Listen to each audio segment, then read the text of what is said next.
దివ్యవాణి TV ప్రేక్షకులందరికీ యేసు నామములో శుభాలు తెలియజేస్తూ నా స్వరం యేసు కోసమే అనే దివ్యవాక్కు కార్యక్రమానికి మిమ్మల్ని అందరినీ ప్రేమతో ఆహ్వానిస్తూ ఉన్నాము.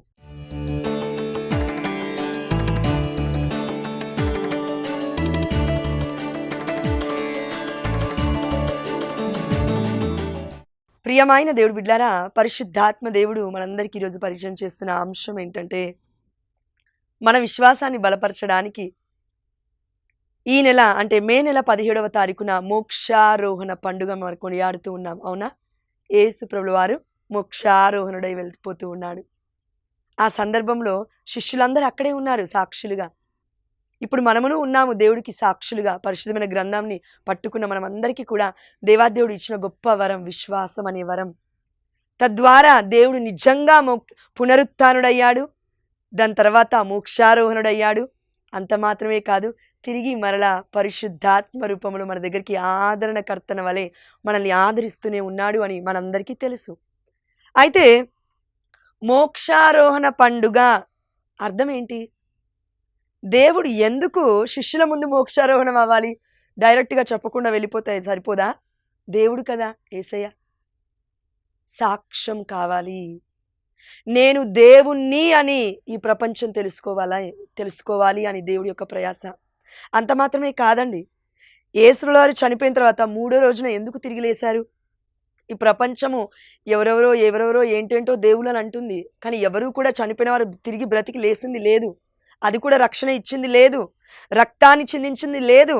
కానీ యేసు ప్రభువు వారు మాత్రము ప్రపంచం కోసం మనందరి కొరకు తన రక్తాన్ని మన పాపముల కొరకు క్రయ ధనముగా అర్పించి నేను దేవుణ్ణి అని 3వ రోజున పునరుత్థానుడై ప్రపంచానికి మొత్తం వెలుగుని ఇస్తూ, దాని తర్వాత మరలా శిష్యులందరికీ 40 రోజులు కనబడుతూ బోధిస్తూ చెప్తూ ఉన్నమాట, మోక్షారోహణ అయ్యే సమయానికి మీరు భూ దిగంతముల వరకు నాకు సాక్షులై ఉండండి. ఆమేన్. హల్లెలూయా.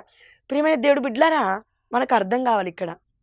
అవును, శిష్యులందరూ యేసు ప్రభువుని మోక్షారోహణ అయ్యేటప్పుడు మాత్రమే దేవుడి మహిమని చూసారా? పరలోక రాజ్య అనుభూతిని శిష్యులందరూ కేవలం అదే సమయంలో చూసారా? లేదంటే అంతకుముందు ఎప్పుడైనా చూసారా? ఇది తెలుసుకోవడం వల్ల మనకు ఉపయోగం ఏంటంటే, పరిశుద్ధాత్మ దేవుడు చెప్తున్నాడు, పరలోక రాజ్యం ఉందా, అదేవిధంగా నరకలోకం ఉందా, ఉందో లేదో ఎవరికి తెలుసు అంటూ ఉంటాము. కానీ పరిశుద్ధమైన గ్రంథములో మత్తయి సువార్త 17వ అధ్యాయములో దివ్య రూప ధారణ మనం చూస్తూ ఉన్నాం. కేవలం మోక్షారోహణం అయ్యేటప్పుడు మాత్రమే యేసు ప్రభువు వారు శిష్యులకి ఒక అసాధారణమైన వ్యక్తిగా దేవుడిగా కనపడడం కాదు, యేసు ప్రభువు వారు చనిపోక ముందే శిష్యులతో ప్రార్థన చేయడానికి వెళ్ళినప్పుడు దివ్య రూప ధారణ ధరిస్తూ ఉన్నాడు.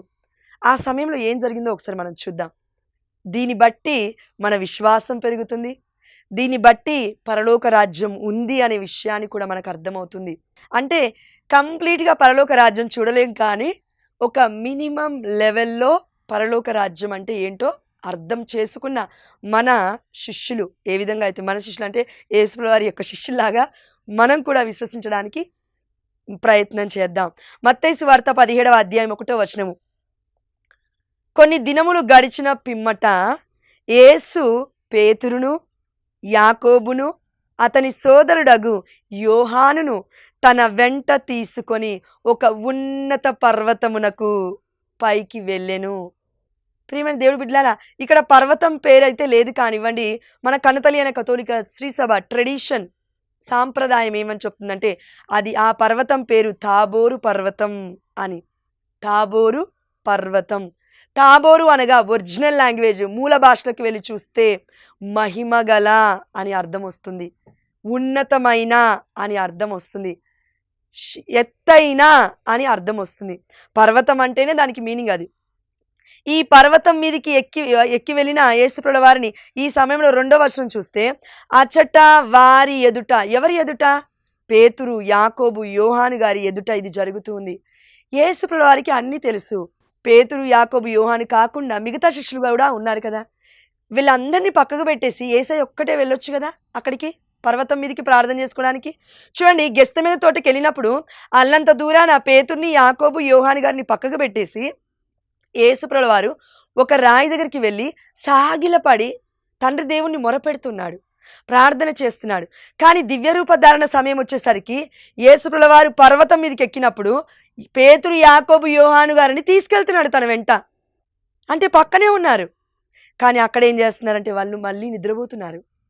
యేసయ్య ప్రార్థన చేసుకుంటున్నాడు. ఈ సమయంలో ఏం జరిగిందో చూద్దాం రండి. 2వ వచనము. అచ్చట వారి ఎదుట యేసు రూపాంతరము చెందెను. ఆమేన్, హల్లెలూయా.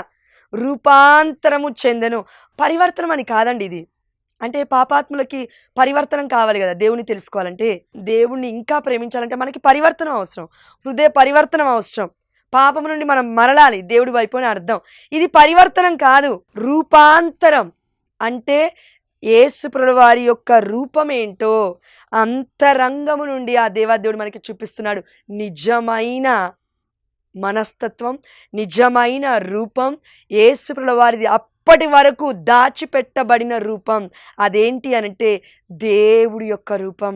అది ఇప్పుడు దేవాతి దేవుడు కొండ మీద మనందరికీ చూపిస్తున్నాడు. అంటే పేతురు, యాకోబు, యోహాను గారికి చూపించినట్లుగా.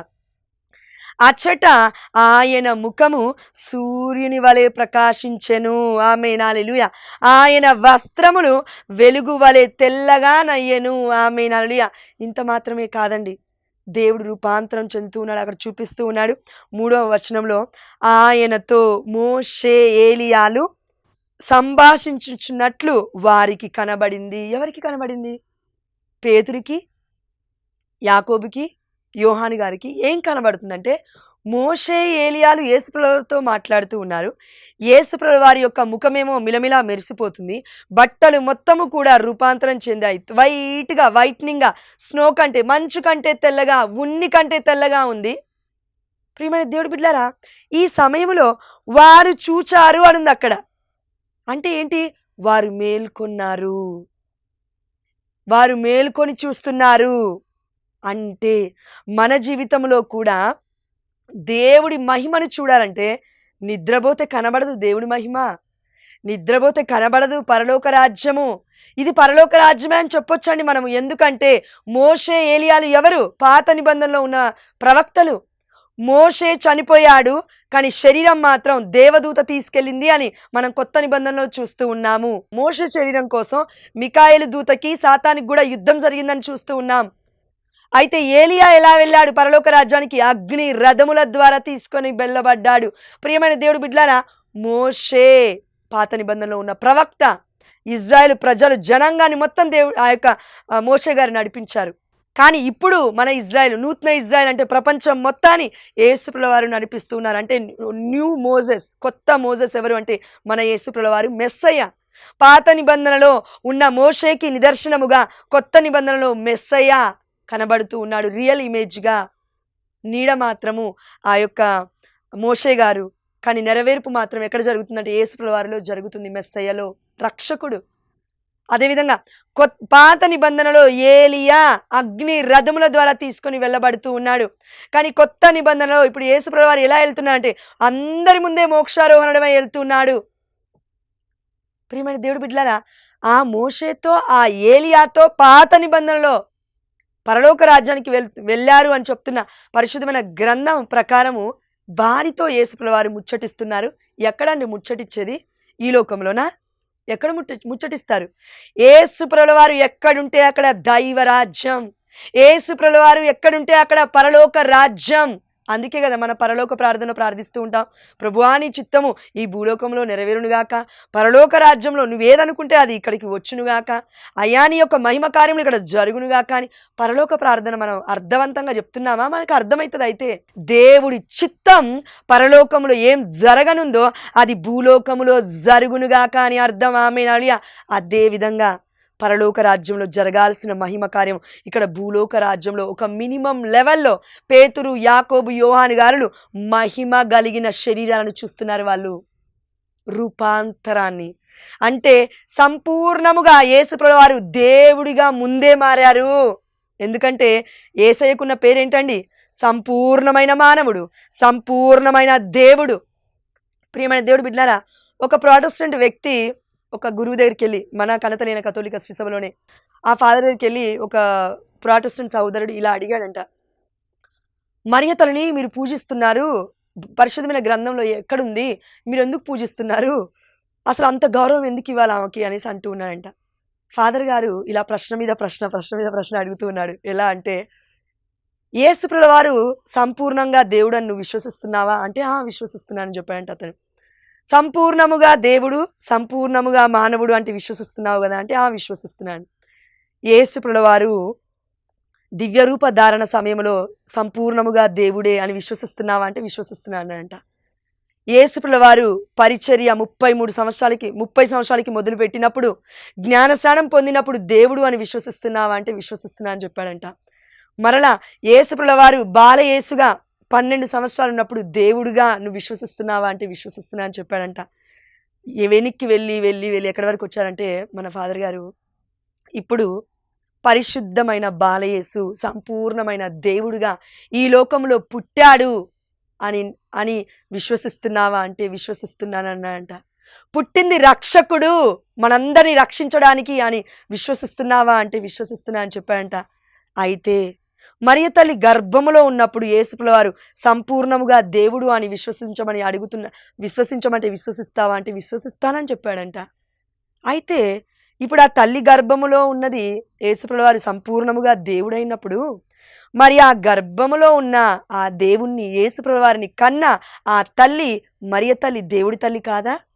దేవుణ్ణే కదా కనింది అని అడిగినప్పుడు ఆ పాస్టర్ సైలెంట్ అయిపోయాడంట. అంటే యేసుప్రభుల వారు సంపూర్ణముగా మానవుడు, సంపూర్ణముగా దేవుడు. రూపాంతరం దేవుడు ఎందుకు చూపిస్తున్నాడంటే, నేను ఏదో చనిపోయాను, పునరుత్థానుడయ్యాను, దాని తర్వాత మోక్షారోహణుడయ్యాను, దాని తర్వాత ఏదో గ్రేస్ వచ్చి నేను దేవుణ్ణి అవ్వడం కాదు. వచ్చిందే దేవుడిగా ఈ లోకానికి. మరి ఇదంతా ఏంటయ్యా అని నువ్వు నేను ఒకవేళ దేవుణ్ణి అడిగితే, పునరుత్థానం ఎందుకు, శ్రమలు ఎందుకు, ఇవన్నీ ఎందుకయ్యా అంటే, నీకు నాకు రక్షణ కావాలి, దానికి ఒక దేహము కావాలి దేవుడికి. అంటే దేహం ఉంటేనే కదండి రక్తము ద్వారానే కదా పాప ప్రక్షాళన జరిగేది. పరిశుద్ధమైన గ్రంథం ప్రకారం దేవుడు నిర్ణయించిన రీతిగా, దేవుడు ఆది కాండంలోనే కాదు, దేవుడు తన ఆలోచనలోనే పెట్టుకున్నాడు తన యొక్క కుమారుణ్ణి, ఏకైక కుమారుణ్ణి, అద్వితీయ కుమారుణ్ణి ఈ ప్రపంచం కొరకే క్రయధనముగా సమర్పించాలి అని, దివ్యమైన బలియాగముగా ఇచ్చాలని. అందుకే ఆ దేవుడు కేవలం నీ కోసం నా కోసం చనిపోవడానికే ఈ లోకానికి వచ్చాడు.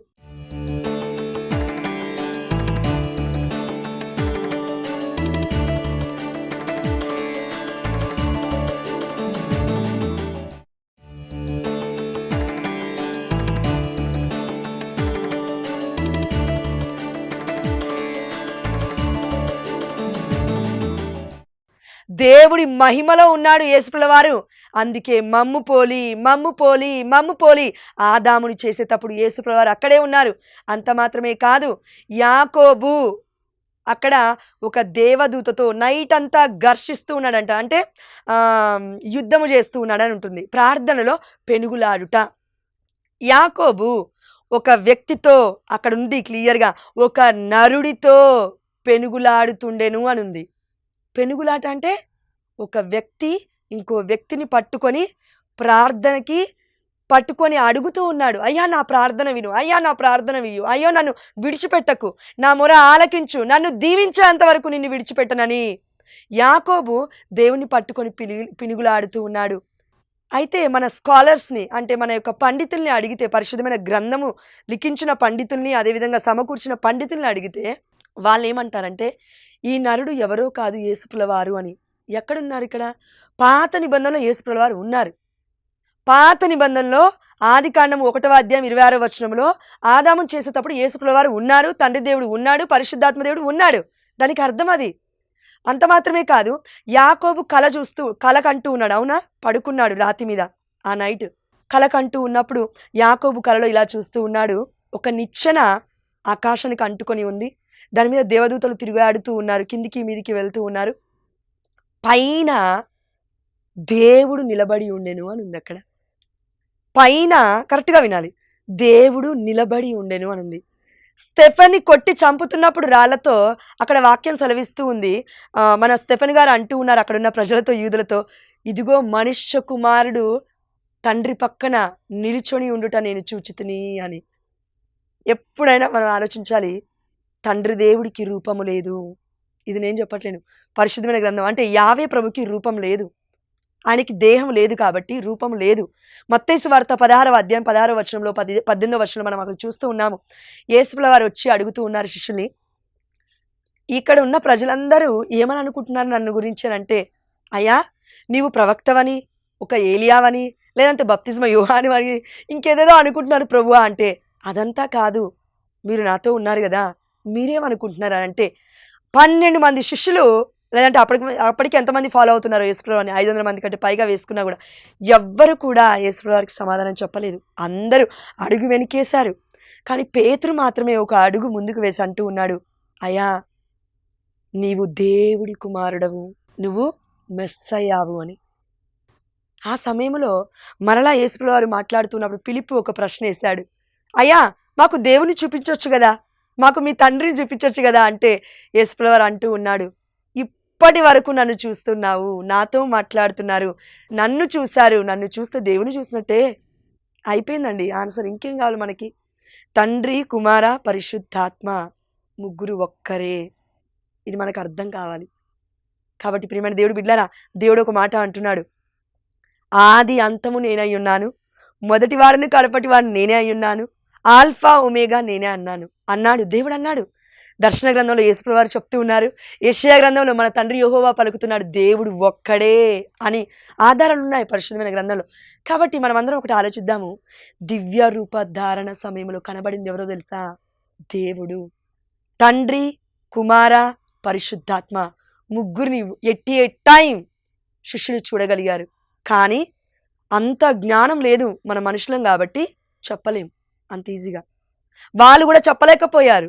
కానీ పరిశుద్ధమైన లేఖనాలు మొత్తం ఎవరు రాశారు? పరిశుద్ధాత్మ ప్రేరణ ద్వారా. అంటే పరిశుద్ధాత్మను పొందుకున్న తర్వాత ఈ శిష్యులే రాశారు. మరి అందుకే యోహాను గారు అంత క్లియర్గా యేసయ్య గురించి ఎక్కడా లేని పరమసత్యాలను మొత్తము, దివ్య సప్రసాదనాథుడి గురించి, జీవాహారమును నేనే, యేసయ్య దేహము గురించి, యేసయ్య రక్తము గురించి అంత లోతుగా ఎవరైనా మాట్లాడారు పరిశుద్ధమైన గ్రంథంలో అంటే యోహాను గారు మాత్రమే. ఎలా సాధ్యపడింది ఇది? దేవుని చూశారు వాళ్ళు. మనమును ఈ రోజులలో దేవుని చూస్తున్నామండి వాక్య రూపంలో. అంత మాత్రమే కాదు, యోహాను సువార్త 1వ అధ్యాయం 14వ వచనం, వర్డ్ బికేమ్ ఫ్లెష్ అంటాం. అంటే వాక్కు మానవుడై మన మధ్య నివసించెను. అంటే శరీర రూపధారుడుగా దేవాతి దేవుడు ఈ లోకంలోకి వచ్చాడు. ఆ తల్లి మరియ తల్లి యొక్క గర్భము ద్వారా మనందరికీ పరిచయం అయ్యాడు. ఇప్పుడు అదే తల్లి మధ్యవర్తిత్వ ప్రార్థన ద్వారా యేసయ్య చెంతకు మనం వెళ్తున్నాం. యేసయ్య రక్తములో రక్షణ ద్వారా ఇప్పుడు మనం తండ్రి యెహోవా దగ్గరికి వెళ్తున్నాము. ఎందుకంటే మొదటి ఆదాము, మొదటి ఏవ ఎప్పుడైతే పాపము చేశారో, ఎప్పుడైతే దేవుడికి అవిధేయత చూపించారో, పరలోక రాజ్యం అనగా ఏదెను తోట దేవుడి సన్నిధికి యొక్క గుర్తుగా ఉంది. దేవుడి సన్నిధిని వాళ్ళు కోల్పోయారు. దేవుడి యొక్క ఆ యొక్క సంభాషణ వాళ్ళు కోల్పోయారు. దేవుడి యొక్క ప్రేమను వాళ్ళు కోల్పోతూ ఉన్నారు. బయటికి దేవుడు గెంటేశాడు. ఈ సందర్భంలో 2వ ఏవగా మరియ తల్లి వస్తూ ఉంది, 2వ ఆదాముగా యేసుప్రభువు వారు వస్తూ ఉన్నారు. ఏ పరలోక ద్వారము నుండి, ఏ పరలోక ద్వారం అయితే మొదటి ఆదాము మొదటి ఏవ వల్ల మూయబడ్డాయో ఆ ద్వారాలు, యేసుప్రభువు వారు రక్తము చిందించడం ద్వారా స్వర్గ ద్వారము విప్పబడింది. ఆమేన్, హల్లెలూయా. ప్రియమైన దేవుడి బిడ్డలారా, దేవుడి యొక్క స్వర్గ ద్వారములు ఏదేను తోట అనగా ఏంటండి? ఏదేను అనగా ఏంటి? దేవుడు ఏర్పరచుకున్నదంతా, దేవుడు ఏర్పరచుకున్నదంతా, దేవుడు చేసిన సృష్టి అదంతా. పరలోక రాజ్యం అయితే ఏంటి, భూలోకం అయితే ఏంటి, ఇంకే లోకం అయితే ఏంటి, దేవుడి దైవ రాజ్యం చిటికేస్తే మాయమై అక్కడ మొత్తం పరలోక రాజ్యం వస్తుంది. ఇప్పుడు ఇదే భూలోకం అనుకోండి, ఇక్కడే దేవుడు రాజ్యం ఏలాలనుకుంటే, అంటే పరలోక రాజ్యం స్థాపించాలనుకుంటే, ఇది మొత్తము దేవుడు అనుకుంటే ఏదోను తోటగా మారిపోతుంది. అదే దేవుడు అక్కడ చేస్తున్న పని ఏదైనా తోటలో. అందుకే కదా ఆదాముని, ఇదిగో నువ్వు ఈ గడ్డి మొలకలను వీటికి సాదు చేసి పోగు చేసి అన్నిటినీ వాటర్ పెట్టమని చెప్పిండు దేవాదేవుడు తోటమాలిగా. ప్రియమైన దేవుడు బిడ్డలారా, మనకు అర్థమవుతుందా? పరలోక రాజ్యం అనేది ఒకటి ఉంది, నరక లోకం అనేది ఒకటి ఉంది. అది మన జ్ఞానానికి అర్థం కాదు. కానీ దేవుడి దివ్య రూప ధారణలో ఇవన్నీ మనకు అర్థమవుతున్నాయి. మోషే ఏలియాలు యేసుప్రభుల వారితో ముచ్చటించడం ఏంటి? అది కూడా మానవుల మధ్యలో. పేతురు, యాకోబు, యోహాను గారు సాక్షులు. ఇప్పుడు మనమందరము సాక్షులమండి. పరిశుద్ధమైన గ్రంథము చదివినప్పుడు, అర్థమైనప్పుడు, పరిశుద్ధాత్మ దేవుడు పరమ రహస్యాన్ని వెల్లడించినప్పుడు మనము ధన్యులం. మనకు అర్థమవుతుంది వాక్యం. ప్రియమైన దేవుడు బిడ్డలారా, మోక్షారోహణ పండుగలో దాగి ఉన్న పరమార్థం ఏంటంటే దివ్యరూప ధారణ. అప్పుడు ఆల్రెడీ మనం చూసాము దేవుణ్ణి. అయితే ఇప్పుడు అలా చూస్తూనే శిష్యుల మధ్యలో యేసుప్రభుల వారు మోక్షారోహణం అయిపోవడం ద్వారా ఏం జరుగుతుందంటే, నేను వెళ్తే గాని పరిశుద్ధాత్మ మీ యొద్దకు రాడు. అర్థమవుతుందా మనకి? యేసుప్రభుల వారు శిష్యులతో మాట్లాడుతున్న మాట యోహాను సువార్తలో 14-15 అధ్యాయంలో మనం చూస్తే, పవిత్రాత్మ వాగ్దానం యేసుప్రభుల వారు వాగ్దానం చేశాడు. పరిశుద్ధాత్మ దేవుణ్ణి మనకి ఇస్తానన్నాడు. మాట మీద నిలబడుతున్నాడు దేవుడు. అందుకే యెరూషలేములోనే మీరు ఉండండి, నేను పరిశుద్ధాత్మని, అంటే నా తండ్రి మీకు వాగ్దానం చేసిన ఆత్మను, పరిశుద్ధాత్మను పొందుకునేంత వరకు మీరు ఎక్కడికి కదలొద్దు అని యేసుప్రభుల వారు ఎందుకు చెప్పారంటే, దేవుడి ఆత్మకార్యం ఇది. పరిచర్య, దేవుని ప్రేమించడం, దేవుని ప్రేమించినట్లు పొరుగువారిని ప్రేమించడం, ఇది మనకి కష్టమైన పని మనుషులకి. కానీ దేవుడి ప్రేమ సమస్తాన్ని భరిస్తుంది, సమస్తాన్ని సహిస్తుంది, సమస్తాన్ని సాధ్యపరుస్తుంది. ప్రియమైన దేవుడి బిడ్డలారా, ఈ ప్రేమకి డాంబికత్వం ఉండదు, సహనం కలది, ప్రేమ కలది, ఓర్పు కలది, ఏదైనా చేయగలుగుతుంది. అయితే నువ్వును నేనును ఈ దివ్య రూప ధారణ అంటే మోక్షారోహణ పండుగ సమయంలో నేర్చుకోవాల్సింది ఏంటి తెలుసా? మానవ రూపములో దైవ రూపం దాగి ఉంది. మనందరినీ చేసుకుంది దేవుడే. అందుకే పౌలు గారు అంటున్నారు కదా, ఇక జీవించున్నది నేను కాదు, క్రీస్తే నా యందు జీవించున్నాడు. ఎలా జరుగుతుంది ఇదంతా? ఒకే ఒక ఆయుధం, దివ్య సప్రసాదం. దివ్య సప్రసాదనాథుడు మనలోకి ప్రతిరోజు మనం తీసుకోవడం ద్వారా పునీతుల్లాగా మనం జీవించగలుగుతాం. దేవుడి చిత్తం అయితే, ఒకవేళ మన దేవుడి కృప అయితే, మన జీవితం పట్ల ప్రణాళిక అయితే, దివ్య సప్రసాదనాథుని రోజు లోకరణం ద్వారా మనం మెల్లమెల్లగా మన రూపాన్ని కోల్పోతూ, మన అహంకాన్ని కోల్పోతూ, మన అహంభావాన్ని కోల్పోతూ, మన గర్వాన్ని కోల్పోతూ, లూసిఫర్కున్న ఆలోచనలు కోల్పోతూ, సాతానుకున్న ఆలోచనలు, ఈ దేహంలో వాడికి స్థానము లేకుండా దేవుడి దేవాలయముగా ఈ దేహం మారుతుంది. హృదయము దేవుడి బలిపీఠంగా మారిపోతుంది. సంపూర్ణముగా మనము దేవుడి బిడ్డల వరే మారిపోతూ ఉంటాము. ఆమేన్. ఇది దివ్య రూపధారణ అంటే కేవలం దేవుడు అలా చూపించాడు వెళ్ళిపోయాడని కాదు, మనమును ఇది ఎక్స్పీరియన్స్ చేయాలి. మనకి నిరీక్షణ ఉంది, అదే మోక్షారోహణం. మనమందరము కూడా యేసుప్రభుల వారు నిజమైన రక్షకుడు అని, మనం కూడా తప్పక పరలోక రాజ్యం వెళ్తాము అనే విశ్వాసం అనుకుంటేనే ఆ నిరీక్షణ మనల్ని ఈ లోకంలో బ్రతికేలాగా చేస్తుంది. పరలోక రాజ్యానికి వెళ్ళేంత వరకు మన ఈ ప్రయాస ఆగదు, పరిచర్య ఆగదు, దేవుణ్ణి ప్రేమించడం మానము. అదేవిధంగా పరులకి సహాయం చేయకుండా, సత్కార్యము చేయకుండా మనం జీవించలేము. కాబట్టి ఇంత గొప్ప నిగూఢమైన సత్యాలను ఎరిగించిన ఆ దేవాతి దేవుడికి సమస్త ఘనత, మహిమ, ప్రభావములు చెల్లిస్తూ దివ్య రూప ధారణ చెందినట్లుగా, ప్రభువా మేమును కేవలం హృదయ పరివర్తనం కాదు నాయన, దివ్య రూప ధారణ, అణువణువు రక్త ప్రసరణ, ప్రతి నరము, ప్రతి అవయవము, ప్రతి ఆ యొక్క దేహం మొత్తము కూడా నీ యొక్క దివ్యమైన వెలుగులో మేము ఉండే కృపను మా అందరికీ దయచేయమని, తద్వారా మీకు మహిమను చెల్లించే కృపను మాకు దయచేయమని, మా నాథుడైన యేసుక్రీస్తు అతి పరిశుద్ధమైన నామములో మా కుటుంబాలన్నీ కూడా నీ యొక్క ముఖపొలకలోకి మళ్ళీ మమ్మల్ని మార్చుకోమని, దివ్య సంస్కరణ అయిన పాప సంకీర్తనం ద్వారా మీలో మేము ఐక్యమవుతూ, దివ్య సప్రసాదాన్ని పొందుకోవడం ద్వారా మీలో మేము మమేకమైతూ, మీరు మాలో ఉంటూ మేము మీలో ఉంటూ అంటుగట్టబడి మేము మీలో జీవించే కృపను మా అందరికీ దయచేయమని నజరేయుడైన యేసు నామములో అడిగి పొందుకుంటున్నాము మా ప్రియ పరలోకపు తండ్రి. ఆమేన్. హల్లెలూయా. పితా, పుత్ర, పవిత్రాత్మ నామమున ఆమేన్.